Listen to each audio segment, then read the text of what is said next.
Hey y'all, it's Jennifer. Welcome back to my channel.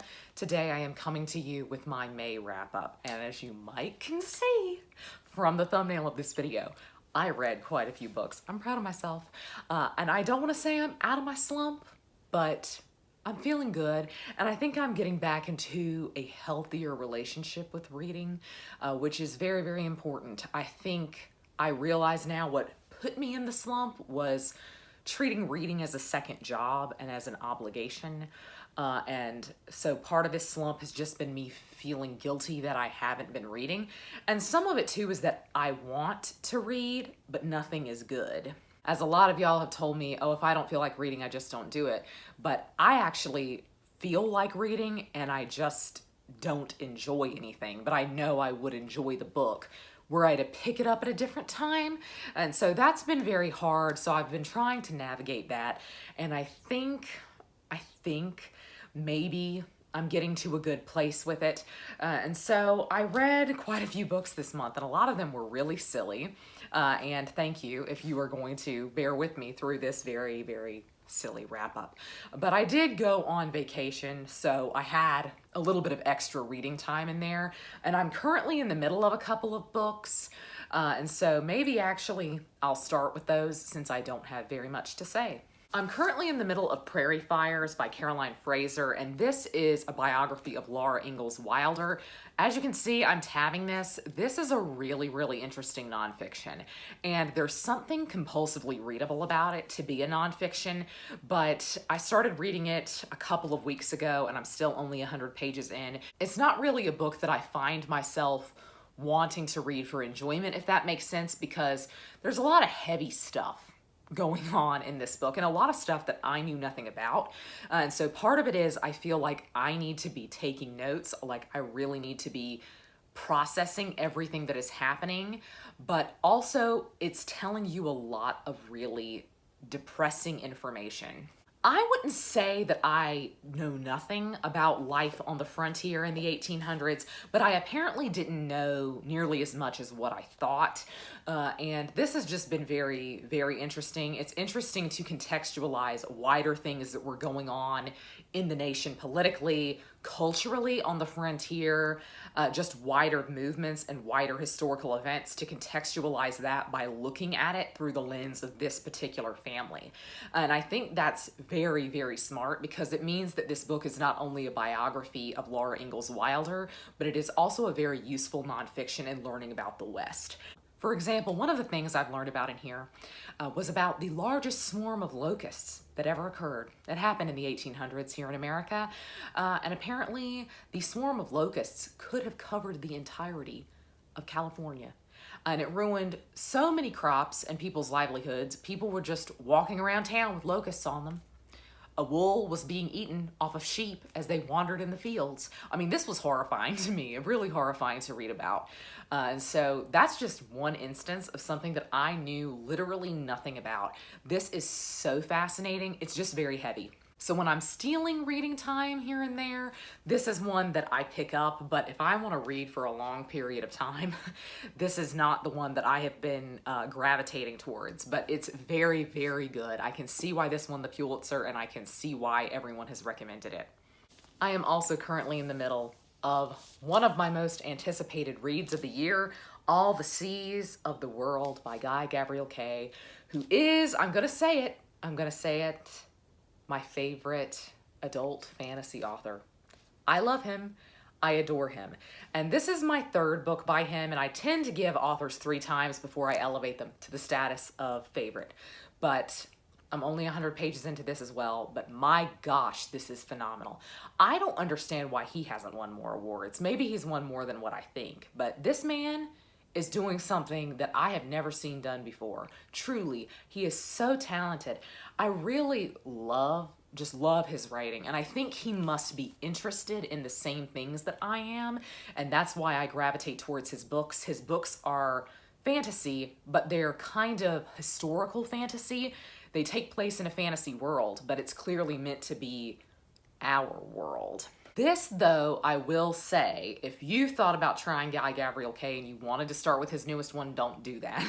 Because this clearly carries on from A Brightness Long Ago, which was his last novel and is, I think, my favorite of his so far. But I think it's also talking quite a bit about the events of another novel of his that I have not read, which is Children of Earth and Sky, I think, or Air and Sky. And I have not yet read that one. And so I think in a way, these three books work in tandem kind of as a trilogy of sorts. So I would say don't start here. But this is really interesting. It has a lot of conversation around religion so far, and I can definitely see that it carries on from A Brightness Long Ago. This is kind of dealing with pirates in a weird way, corsairs. And so it's a really enjoyable summertime read, but there's just a lot of deep introspective thought going on. So it feels as though there's more going on with this than just on surface level, which is something about Guy Gavriel K that I really love and respect, and is really probably why I love his books. In an interesting way, though none of his books are in a series, I think they work in tandem because they are all set in this same world that is a reflection of our own at certain periods of time. So the three of these that are connected are kind of in a Renaissance Europe type setting. Renaissance Italy specifically, which you know is my bread and butter. So I'm looking forward to continuing on with this one and with Prairie Fires. The rest of these are fantasy as well, and actually one of them is a Greek mythology retelling. So let's talk about that next, as I believe this was the first book that I finished in the month of May. Maybe not, but that is Elektra by Jennifer Saint. And this is a retelling, and I'm not going to even say it is a retelling of Elektra. This book is a retelling specifically, I would say, of Clytemnestra. Elektra and Cassandra of Troy both get alternating chapters with Clytemnestra, but this book in no way feels like it is Elektra's story. I feel like you should know that going into it, just so you don't expect something that the book is not. Now, I expected Elektra. Elektra is my favorite female character in Greek myth. I love her. Yes, she has a lot of issues, but I think there is room to do her justice in a Greek mythology retelling. And I hoped that's what this was going to be, but I went into this very tentative because I hated Ariadne last year, which was Jennifer Saint's debut, I believe. I just genuinely did not get on with that book, and I found it extremely boring. And I couldn't understand how she made such an interesting story of Greek mythology so plain. And I feared that would be the case here, and I do think parts of this book are very slow. But Clytemnestra's life is so interesting that it really can't be dulled down. Clytemnestra is also one of my favorite characters in Greek mythology. And this book, from her perspective, is so raw. And I just genuinely loved it. So I rated this book 4 stars. It came as a really big shock to me, coming off of Ariadne and having basically no expectations for this. But I genuinely loved this, though I don't really feel as though the book is Elektra's book. I feel like it's Clytemnestra's book. As a big fan of Clytemnestra, I'm not upset about that. I think this was done really, really well. And it made me think of Daughters of Sparta that also came out last year as a retelling that featured Clytemnestra as a POV character. It was about her and Helen, and it didn't go far enough with Clytemnestra's story, in my opinion. This one showed you what you wanted to see. And so really, this story is a revenge story, specifically on the part of Clytemnestra. And also on the part of Elektra. Cassandra is an interesting one, and I almost, even though I love Cassandra as a character, I almost didn't see the point of having her POV in here. I think we just were meant to sympathize with her so that when we got to the big scene, the big scene of Clytemnestra versus Agamemnon, we would feel sorry for her. And you do feel sorry for her if you know anything about myth. Cassandra is a very interesting character, and I would love to see more retellings of her. I love all retellings, but I specifically love Greek myth retellings because even when they're told as the exact myth over again, people can tell them in so many different interesting ways. And I think this was a really exemplary example of that because she did some very interesting things, made some very interesting choices, and I really enjoyed it despite the fact that I do think the book was very slow in parts. and I don't necessarily feel as though it was building character in those slow moments. So I feel kind of torn on the pacing of the book, but overall, I just really enjoyed it. But then I just love a Greek myth retelling, specifically anything that has to do with the Trojan War, I will eat up. So this was a real surprise to me, and I really, really enjoyed it. Next up, we have Fortuna Sworn, and I read both Fortuna Sworn and the second one, which I don't remember the title of. I'll write it down below. So this is kind of, I would say, more of an urban fantasy series. It is a self-published series that has really taken off here on BookTube.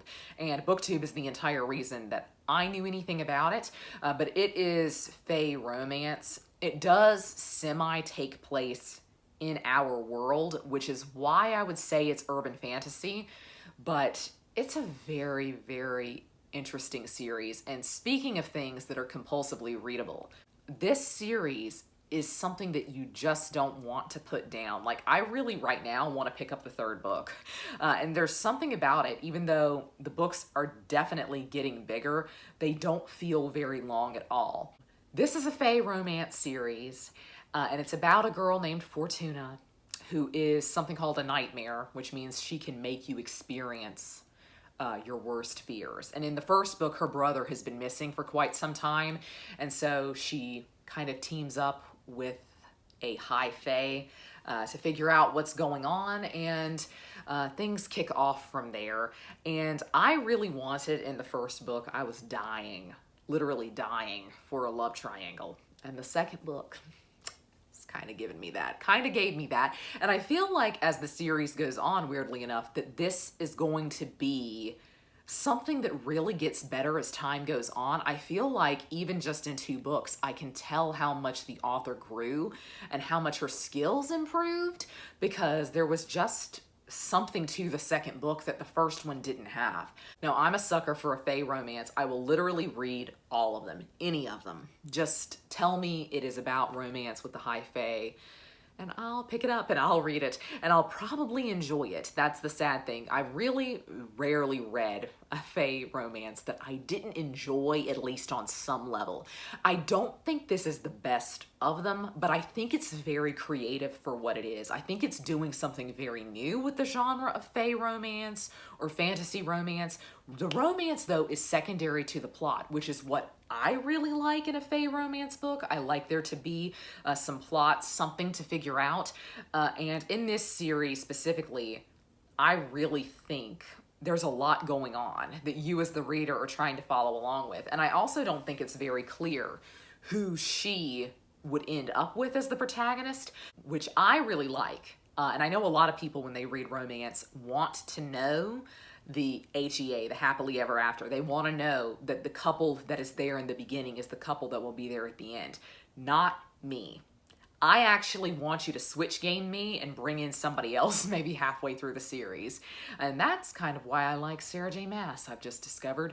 But at any rate, this is a really fun series, and I am always curious when a self-published book really hits it in traditionally published spaces, such as BookTube. I think we on BookTube predominantly read traditionally published, except in really the romance sector, where I notice a lot of romance booktubers do read self-published romance. So I'm always really interested in the phenomenon of a self-published book kind of hitting for people, and that goes into the next book that I read this month.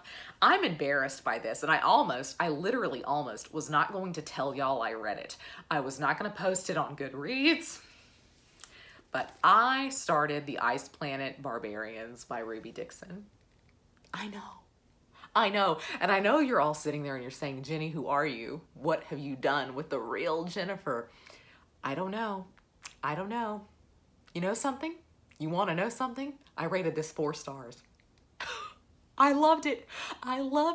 I'm gonna continue on with the series. I can't believe it. Like, I just genuinely can't believe I'm saying this on camera. I love this. I love the way she writes specifically. There is something about it that's very kitschy and very campy, and it locks into stuff that I found very enjoyable when I was younger. It's just the style of her writing. There's a humor to it. There's something very quick moving, very pacey about it. And in many ways, I say this as a compliment, it reads like fan fiction does. I think fan fiction hits the mark for a lot of people because it is genuinely, usually in a lot of cases, it's genuinely just the romance story. Other stuff is happening, but it often cuts to black when anything like the plot is occurring so that you can get back to the romance. And that happened so many times in this book. Like, things would be happening and I'm like, oh wow, the spaceship is gonna crash. She would be knocked out and wake up, that's over. You know, a big plot point is kind of glossed over to get into the romance plot line.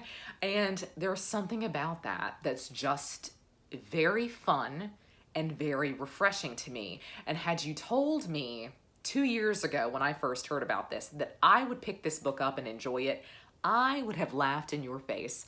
And it's just because I've always thought of myself as someone who doesn't enjoy romance. And I won't even say that the romance is the part of this book that I enjoyed the most.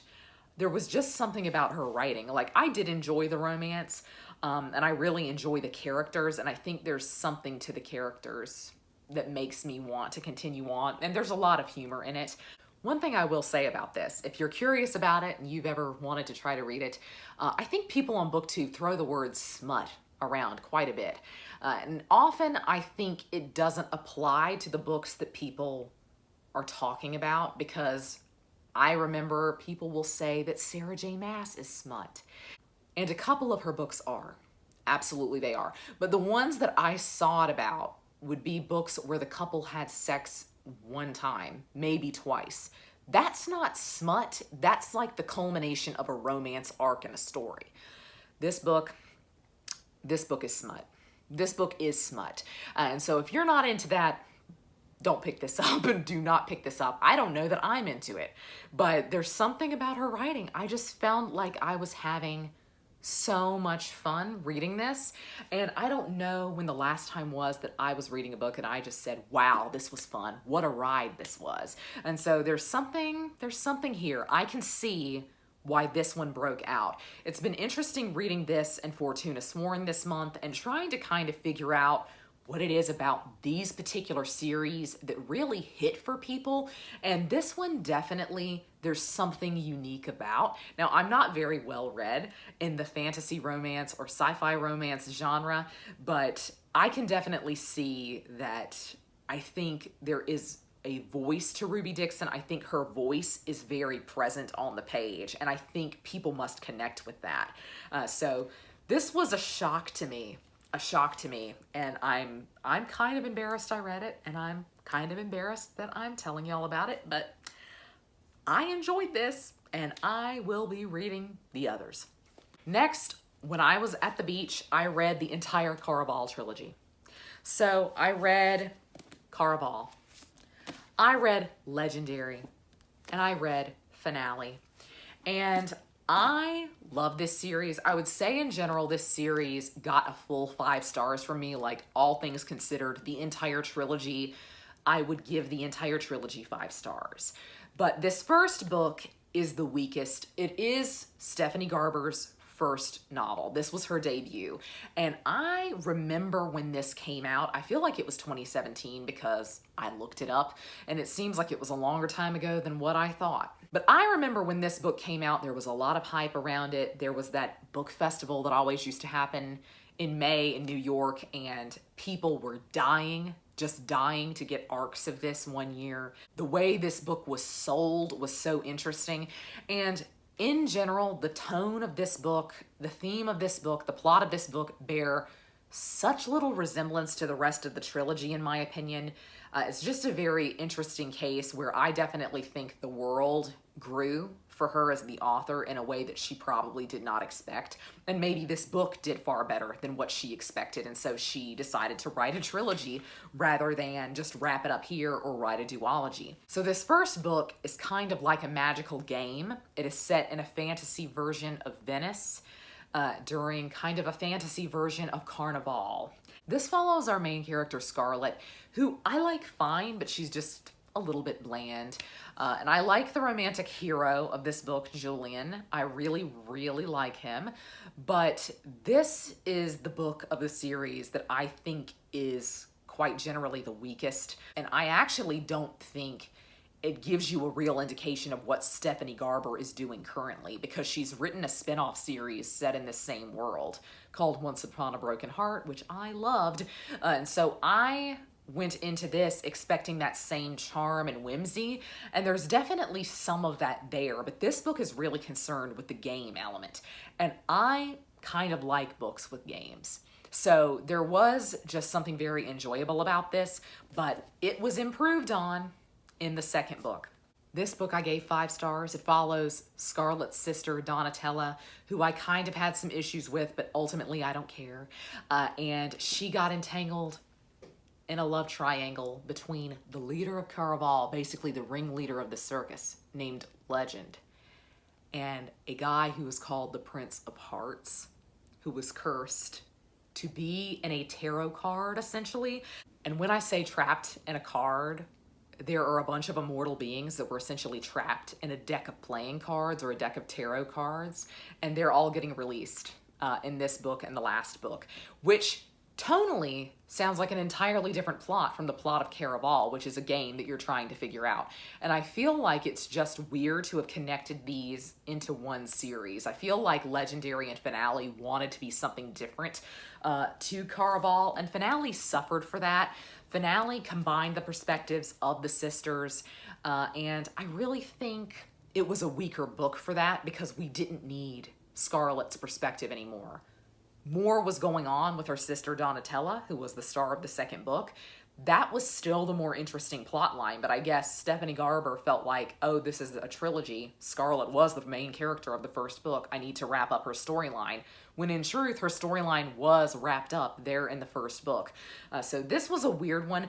I still rated this 5 stars because I'm just obsessed with it. The ride that it took me on was so enjoyable. One thing about this series is that I did feel as though I knew where things were going, and it felt to me a little bit like a fairy tale retelling in that aspect, that there was an inevitability to the way the plot was structured and the way the characters interacted with one another.